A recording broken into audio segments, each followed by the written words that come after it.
मेरा सुखी रहे परिवार गुरु जी कृपा करो। मेरा सुखी रहे परिवार गुरु जी कृपा करो। सदा वसदा रहे करबार गुरु जी कृपा करो। सदा वसदा रहे करबार गुरु जी कृपा करो। मेरा सुखी रहे परिवार गुरु जी कृपा करो। मेरा सुखी रहे परिवार गुरु जी कृपा करो। सदा वसदा रहे करबार गुरु जी कृपा करो। सदा वसदा रहे करबार गुरु जी कृपा करो। कोरोना महामारी से जहां पूरा विश्व श्रापित सा लग रहा है, तो वहीं वातावरण का असंतुलन इसकी वजह से बना हुआ है, जिस कारण से ऑक्सीजन की समस्या उत्पन्न हो रही है और हजारों की तादाद में लोग मर रहे हैं। ऐसी बीमारी से मुक्ति हेतु आवश्यकता है शुद्धिकरण की, जिससे वातावरण शुद्ध हो सके और स्वच्छ वातावरण भी प्राप्त हो। पेड़ों की अनगिनत कटाई, गौ माता की हत्या, तमाम ऐसे अपराध लोगों ने किए हैं, जिस वजह से विकराल संकट विश्व भर में गहराया हुआ है। इसलिए बीमारी से मुक्ति हेतु छतरपुर जिले स्थित गड़ागंज के बागेश्वर धाम के पीठाधीश्वर धीरेन्द्र महाराज जी के द्वारा शासन की गाइडलाइन के अनुरूप श्री महालक्ष्मी नारायण यज्ञ का आयोजन किया। इसके करने से वातावरण शुद्ध होगा, साथ ही इस बीमारी से सभी निजात भी पाएंगे। ई भारत चैनल के न्यूज एंकर शुभम सोनी ने बागेश्वर धाम के पीठाधीश्वर धीरेन्द्र शास्त्री महाराज जी से चर्चा कर जाना इस महायज्ञ का महत्व। नमस्कार दर्शकों, ये भारत टीवी से मैं शुभम सानी आपका हार्दिक स्वागत करता हूं। जैसा कि आप जानते हैं कि पूरे वैश्विक महामारी यह देश ही नहीं बल्कि विदेशों तक में अपना जंजाल फैलाए हुए है, और ऐसी स्थिति में कहा जाता है सनातन धर्म में और भारत के रहने वाले लोगों में एक आस्था विश्वास ये है कि बीते कई वर्षों पहले जब इस तरह की किसी भी तरह की अकाल परिस्थितियां हुआ करती थी, तो सनातन धर्म के हमारे बड़े महामुनि संतन और तमाम ऐसे जो योद्धा के रूप में हमारे सामने आए करते थे, ईश्वर के चरणों में कुछ आहूतियां देकर पवित्र वातावरण के साथ में लोगों के मानसिक विकार को शुद्ध किया करते थे। और आज एक बार फिर से यही लम्हा आ गया है, जो 2020 से लगातार बढ़ते चरण में एक नई ऊर्जा के साथ में बढ़ता जा रहा है, जिसे परास्त करने के लिए तमाम देश के ऐसे जो समाज सेवी हैं वो तो कर ही रहे हैं, लेकिन सनातन धर्म के जो वरिष्ठ और जो ऋषि मुनि हैं वो भी लगे हुए हैं। कहीं ना कहीं ऐसे में महाराज श्री भी हमारे साथ में मौजूद हैं, जो बुंदेलखंड के जाने माने जिला छतरपुर के अंतर्गत आने वाला बागेश्वर धाम है, और उसके पीठाधीश्वर धीरेन्द्र शास्त्री महाराज जी हैं। आज चर्चाओं के विशेष संवाद में हमारी टीम ग्राउंड जीरो की रिपोर्ट में गड़ा धाम पहुंच चुकी है, जहां पर बागेश्वर धाम में लक्ष्मी नारायण महायज्ञ किया जा रहा है। क्यों ये यज्ञ किया जा रहा है और आखिरकार इसके करने से क्या कुछ फायदे होते हैं, जान लेते हैं महाराज जी के साथ। महाराज जी स्वागत है। धन्यवाद। जय जय सीताराम। संपूर्ण मीडिया से जुड़े हुए दर्शकों को, साधकों को, बागेश्वर धाम की बगिया के पुष्पों को और सभी जनों को खूब खूब साधुवाद। बालाजी जय जय। जानना चाहता हूँ कि लगातार इस तरह की कोरोना महामारी के चलते विकट परिस्थितियाँ हमारे देश भर में फैली हुई हैं, विदेशों में भी इसका असर देखने को मिल रहा है। जितने भी सक्षम देश हैं, यहाँ से भी कहीं ना कहीं कुछ सफलता हाथ नहीं लग रही है। ऐसे में ऋषि मुनियों के द्वारा दिए हुए ज्ञान को आज कैसे उजागर किया जा रहा है? बिल्कुल बात आपने सही कहा। वर्तमान की परिस्थिति में संपूर्ण देश और विश्व जनमानस त्राहि त्राहिमाम मचा हुआ है। कोरोना की भीषण महामारी का यह कारण है, दुष्परिणाम। हम आप सबकी प्रकृति के साथ खिलवाड़, जो प्रकृति के साथ खिलवाड़ किया, उसका दुष्परिणाम कोरोना जैसी महामारी है। आदिकाल में, त्रेता युग में जब भी, या द्वापर युग में या सतयुग में जब भी मानवों के ऊपर,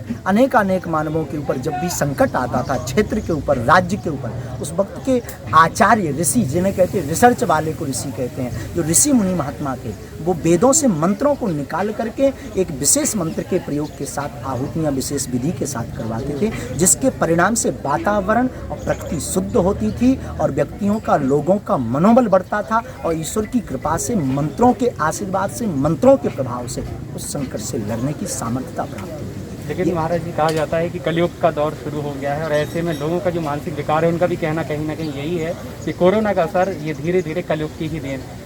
बिल्कुल बात सही है। कलयुग का प्रभाव, कलयुग का अर्थ है कि हम आप सब बदल गए हैं। युग कभी नहीं बदलता है, मानव बदलते हैं तो युग बदलता है। हम आप बदल गए हैं तो निश्चित रूप से ये ऐसी महामारियां प्रकट स्वाभाविक रूप से होंगी। पर अगर लोग बदल रहे हैं तो लोग बदलने के साथ साथ आज भी प्राचीन पद्धतियां जीवित हैं। अगर उन्हें कोई अनुसरण करेगा तो हमें लगता है इस महामारी को भी हम आप सब मात दे पाएंगे। युग अपना प्रभाव कर रहा, पर युग के साथ साथ धर्मयुग अपना प्रभाव करेगा, इसमें भी कोई संदेह नहीं, और कर भी रहा। सनातन को मानने वाले, वैदिक पद्धति को अनुसरण करने वाले और जो भारतीय परंपरा को जानते हैं, मानते हैं, उनको इन सब पर विश्वास है, उनकी निष्ठा है, और ईश्वर की कृपा से वो निष्ठा केवल भारत में ही नहीं, संपूर्ण देश और विश्व इन सब चीज़ों को मानता है कहीं ना किसी रूप से, और अंत में फिर आता परमात्मा की ही शरण में, भगवान उसकी रक्षा भी करे। महाराज जी, जानना चाहूँगा अध्यात्म के चर्चाओं को लेकर के कोरोना का असर कब तक ऐसा रह सकता है या किस तरह इससे निजात पाई जा सकती है? महामारी वैसे 4 वर्ष तक रहती है, 4 वर्ष तक इसका प्रभाव रहता, पर धीरे धीरे सूक्ष्म रूप से कम हो जाती है। और वर्तमान में लगभग 35 दिन तक तीव्र गति रूप में यह रहेगी, फिर प्लस माइनस होगी और फिर एकदम से उखड़ेगी। इस प्रकार की क्रियाएं चलती रहेंगी जब तक संपूर्ण मानव सुरक्षित नहीं होगा, सावधान नहीं होगा, वायु शुद्ध नहीं होगी, तब तक ऐसी स्थिति बनी रहेगी। इसलिए हम आप सबको जीना पड़ेगा, वेदों की तरफ लौटना पड़ेगा। प्रकृति और वायु शुद्धि के लिए आओ घर घर यज्ञ करें, हमें प्राचीन पद्धति का अनुसरण करना पड़ेगा। तो बागेश्वर बालाजी आपके साथ हैं। ये हमारी अंतरंग विचारधारा या मंथन या गुरु प्रेरणा या भगवत प्रेरणा मानिए, ईश्वर करे बहुत जल्दी महामारी जाए। अंतिम सवाल, और महाराज जी की लगातार आप जैसे संत महात्मा इस तरह इस कोरोना महामारी से बचाव के लिए तमाम यज्ञ कर रहे हैं, तमाम वह प्रयास किए जा रहे हैं जिससे हमें इससे निजात मिल सके, लेकिन कहीं ना कहीं भ्रामक स्थिति में कुछ ऐसे भी लोग हैं जिनकी मानसिक संतुलन कहा जाए तो सोशल मीडिया पर भी काफ़ी चर्चित ऐसी अवस्थाएं आ रही हैं, तो ये क्या, इसको क्या कहा जा सकता है? कुछ नहीं, ये ईश्वर गति चलता रहता है। आदिकाल से धर्म और अधर्म है, सत्य और असत्य की लड़ाई है, चलती रही है। जब जब सत्य और धर्म बढ़ता है तब तब अधर्म और असत्य उसके पीछे पड़ता है। हमारी दृष्टि से उस पर ध्यान ना दे करके हमें अपना कर्म करना चाहिए। यह यज्ञ निजी रूप से इस दास ने की है, स्वयं मेजबान बन करके की है, और हम संपूर्ण महात्माओं से, आचार्यों से, वैदिक पद्धति मानने वालों से, सनातन धर्म को मानने वालों से निवेदन करेंगे, आप अपने घर पर यज्ञ करें, आहुति करें। अपने लिए तो सब जीते हैं, आप दूसरों के लिए जी कर बताएं। सिर्फ अपने लिए यज्ञ ना करें, आओ प्रकृति के लिए यज्ञ करें, आओ सबको संरक्षण के लिए, सबकी सुरक्षा के लिए यज्ञ करें। हमें लगता है अधर्म और सत्य बहुत पीछे हो जाएगा। कहीं ना कहीं अधर्म और सत्य की बात अगर आपके मुख में आई है, 1920 नंबर कहीं ना कहीं धर्म पीछे हो रहा है, और धर्म कभी न झुकता है न टूटता है, क्योंकि धर्म हनुमान जी और राम जी के हाथ में है। इन पर हमें ध्यान नहीं देना, ना आपको ध्यान देना। और जितने भी लोग इस मार्ग पर हैं, भक्ति मार्ग में, सनातन मार्ग में, अन्य जो अवहेलना कर रहे, मीरा की अवहेलना की, कहने के लिए भगवान राम को नहीं छोड़ा, हम आप तो आम हैं। अंत में हम यही कहेंगे, इल्ज़ाम लगाने वालों ने इल्ज़ाम लगाए लाख मगर, प्रभु तेरी सौगात समझकर हम सिर पर उठाए जाए।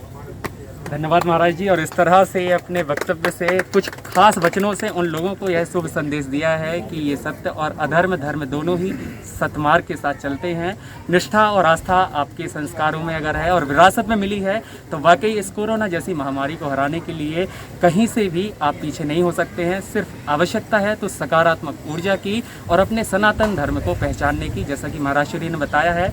आपको बता दें कि यह पीठाधीश्वर धीरेन्द्र शास्त्री महाराज जी हमारे साथ जुड़े हुए थे, जहाँ बागेश्वर धाम में उनके खुद ही और उनके जो पूरा भक्त मंडल है उनके द्वारा लक्ष्मी नारायण यज्ञ कराया जा रहा है, जिसमें यह सफल आयोजन कल पूर्ण आहुति के साथ किया जाएगा, जिसमें कोरोना जैसी महामारी के लिए यह विशेष कार्यक्रम किया गया है। सोशल मीडिया के माध्यम से बहरहाल यहाँ पर शासन की गाइडलाइन के अनुरूप यहाँ पर पूरी व्यवस्थाएं देखने को भी मिली है। मोबाइलों से और तमाम चैनलों से लाइव दिखा करके अपने सभी भक्तों को उन्होंने यह संदेश दिया था कि घर पर ही रहकर आप भी इसका पुण्य लाभ ले सकते हैं, और हजारों की तादाद में लोगों ने ये किया भी। तो कहीं ना कहीं इसको मात देने के लिए सनातन धर्म और ऐसे महाराज आगे आ रहे हैं और निश्चय ही जल्द इस बीमारी से निजात मिलेगी। फिलहाल ग्राउंड जीरो से ई भारत टीवी के लिए शुभम सोनी के साथ मनीष खरे को दीजिएगा इजाज़त। नमस्कार।